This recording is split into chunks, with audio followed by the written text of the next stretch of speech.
A helicopter circled the gray skies of Gaza, its rotors cutting through the heavy morning air. Inside, elite agents from the Shin Bet, Israel's internal security service, sat in silence, their headsets pressed tight, monitoring the radio waves with predatory focus. It was nearly 9 a.m., Friday, January 5th, 1996. In a house within the Beit Lahia neighborhood, a man who had been at the top of Israel's most wanted list for 5 years had just woken up. A mobile phone, delivered to him just days earlier through his uncle, began to ring. It was his father. A father who had no idea this would be the final conversation he would ever have with his son. In the sky, the senior Shin Bet officer heard the voice. He nodded. It was him, Yahya Ayyash. The voice they had hunted for 60 months.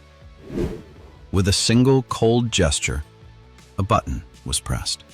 A signal shot through the air. Inside the battery, 50 grams of high explosives, hidden in a space no larger than a matchbox, detonated in a fraction of a second. The blast echoed through the neighborhood. The engineer was dead. 5 years of the most intense manhunt in the region's history ended with a single phone call. Within the hour, the minarets of Gaza's mosques broadcast the news.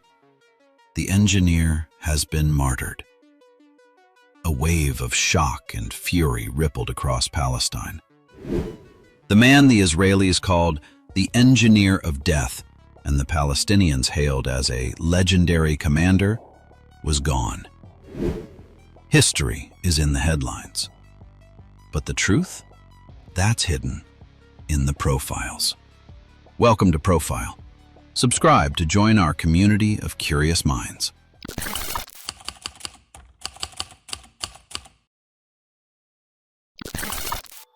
Yahya Ayyash was born in 1966 in the village of Rafat near Nablus. From childhood, he was a prodigy. His teachers in Rafat remembered him as an exceptional student, always 1 or 2 years ahead of his peers. He graduated high school with a staggering average of 19 out of 20, scoring 19.5 in physics and mathematics. He could have studied anywhere, but he chose to stay in Palestine, enrolling at Birzeit University in Ramallah, the intellectual heart of the resistance. His journey through university took 8 years, not because of academic failure, but because of constant strikes, campus shutdowns, and his own growing underground activities.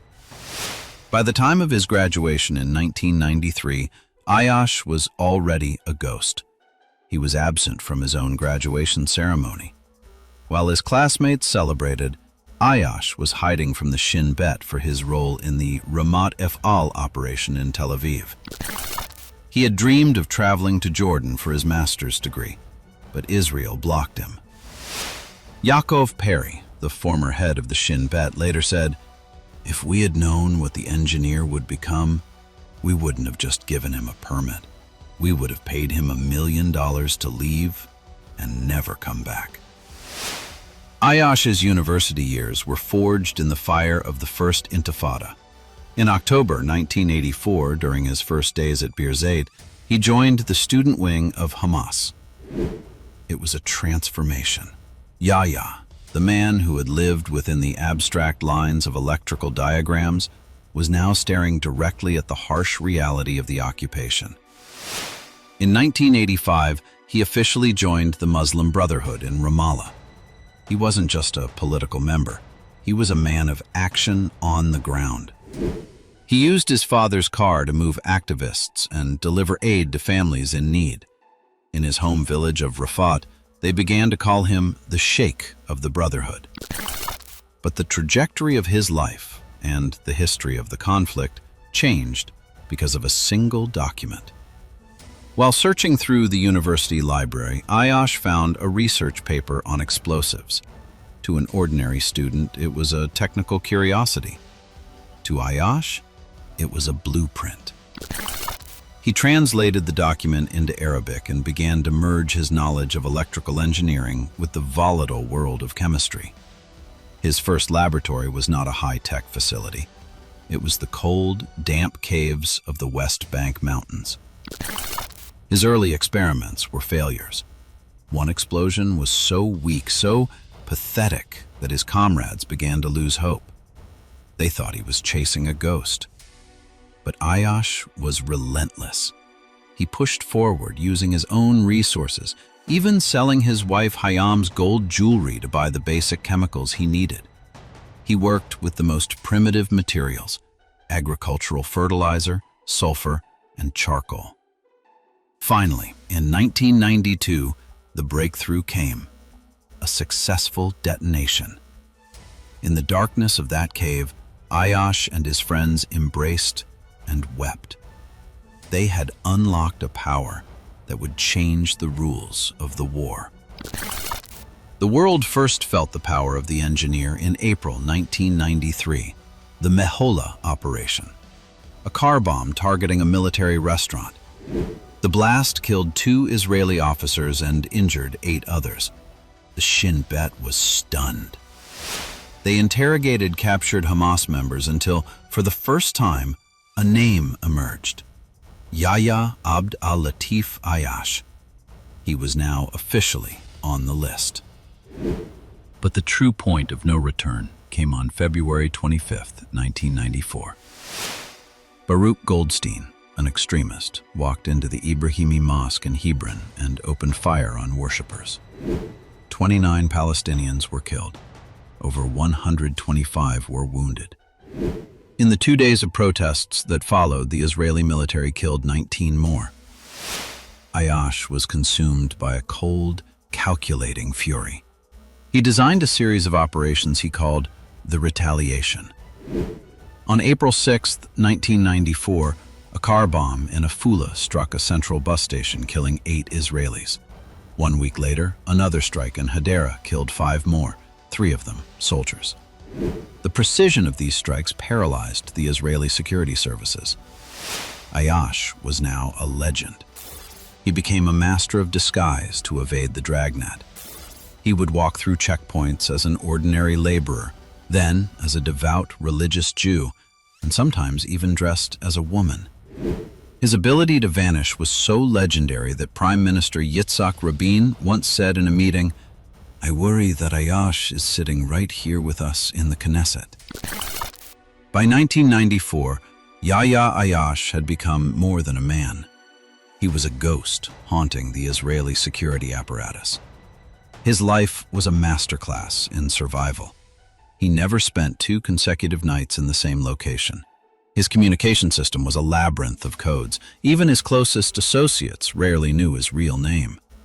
He was a series of aliases, a man without a face. The security protocols surrounding him were absolute. When he was moved from one hideout to another, he was often blindfolded so that even he wouldn't know his own location. One of his comrades later described the lengths they went to, carrying Ayyash on their shoulders through narrow, cramped doorways and hidden passages to reach safe houses that felt more like tombs. This extreme caution allowed him to remain invisible, even while hundreds of elite Israeli agents were scouring the land for any trace of him. In those early years, Ayyash was surgical. According to a Hamas commander, before the massacre at the Ibrahimi Mosque, all of Ayyash's designs were aimed strictly at military targets. One of his most ambitious plans was known as the French Hill Trap. He designed a mission to hijack an Israeli bus and take the passengers hostage, not to kill them, but to trade them for Palestinian prisoners. Though the operation didn't reach its ultimate goal, its sheer complexity sent shockwaves through the Israeli defense establishment. By late 1993, the pressure in the West Bank became unsustainable. The decision was made. The engineer had to move to Gaza. It was one of the most dangerous gambles in the history of the movement. According to his son, Bara, Ayyash was hidden inside a secret, cramped compartment built into the floor of a food truck. He sat in total darkness, barely breathing, as the truck navigated through multiple Israeli checkpoints. A single dog's bark or a suspicious guard could have ended it all. Once in Gaza, Ayyash didn't just hide, he multiplied. He established clandestine workshops and began training a new generation of bomb makers. He was a teacher of the underground, ensuring that his knowledge would survive even if he did not. But this life of shadows came at a heavy personal price. He had married his cousin, Hayam, in 1991, and in 1993 his son Bara was born. Yet he was a stranger to his own home. He was a father who could only see his child in fleeting, dangerous moments, a husband whose wife lived in a constant state of prayer and fear. Even when Hayam was pregnant with their second child, the engineer remained a fugitive, watching his family from the periphery of a war zone. The operations grew more sophisticated. In December 1994, Ayyash proved his reach had no limits.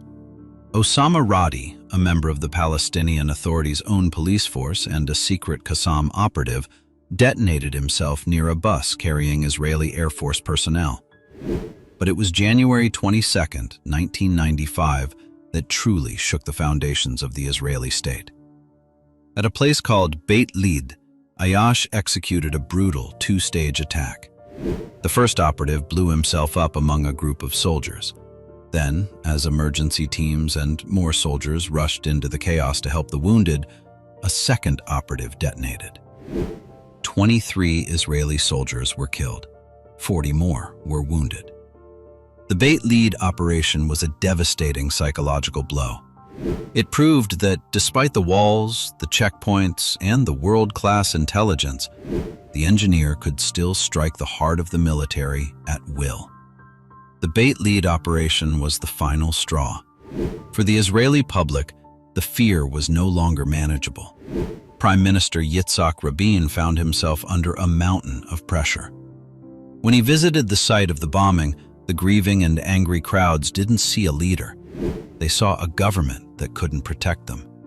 They screamed at him. They demanded blood.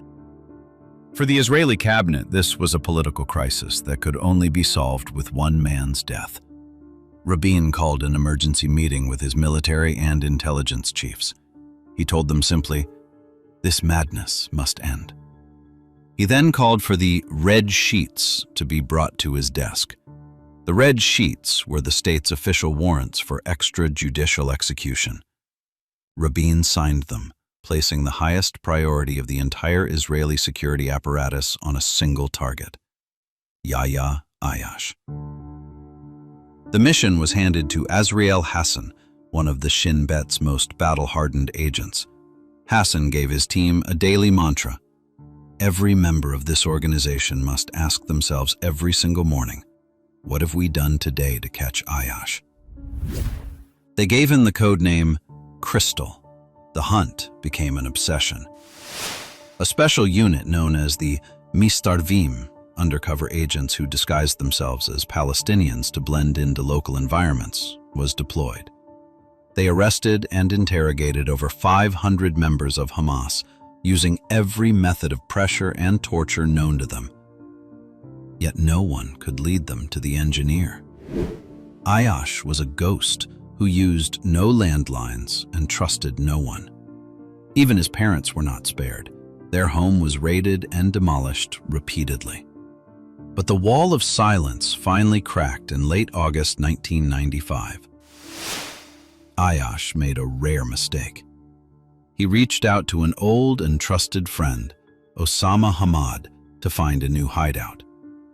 Osama later recounted, "Yahya came to me because of our deep friendship and absolute trust. For weeks, only a few comrades knew he was there. But one day, my uncle, Kamal Hamad, a wealthy businessman in Gaza, accidentally saw him.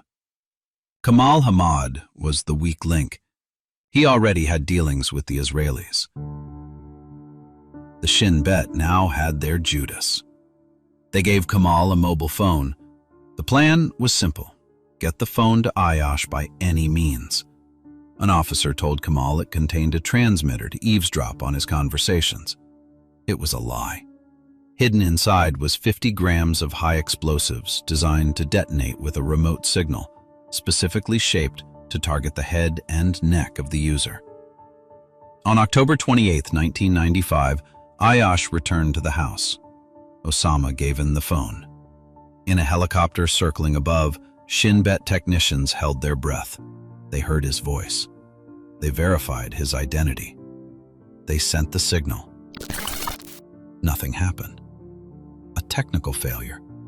The signal reached the phone, but the trigger didn't fire. The Shin Bet was desperate. They had Kamal take the phone back under a false pretext to fix it. As they waited for another chance, history took a violent turn. On November 2nd, Yitzhak Rabin was assassinated in the heart of Tel Aviv, not by a Palestinian, but by an Israeli extremist named Yigal Amir. Shimon Peres took his place, and his first order was to maintain the hunt for Ayyash. Friday morning, January 5th, 1996, 9 a.m. Ayyash was back at the house in Beit Lahia. His father called him. It was a simple conversation, a father telling his son how much he missed him. In the helicopter above, the senior agent heard the voice. He gave the signal. This time, the circuit closed. A small but lethal explosion tore through the room. At just 29 years old, the engineer was dead. The reaction was unprecedented. Hundreds of thousands of Palestinians flooded the streets for his funeral. Israeli writer Shmuel Schnitzer wrote, "Gaza has never, in its modern history, carried a body with such numbers or such depth of emotion." Israeli journalist Uri Avnery offered a haunting prophecy. If there is anything more dangerous than a living Ayyash, it is his corpse. He was right. Ayyash became a symbol. The evolution of Hamas's military power, from crude, handmade explosives to advanced rockets, finds its roots in his early experiments. Today, Hamas's most powerful long-range missile is named the Ayyash 250 in his honor. Decades later, the world watches as mobile devices and pagers are once again turned into weapons in the Middle East. It is a grim reminder that the tactics used to end the engineer's life are still echoing in the headlines today. What do you think of Yahya Ayyash's life and the complex legacy of his assassination? Does a targeted strike like this end a movement, or does it simply create a legend for the next generation to follow?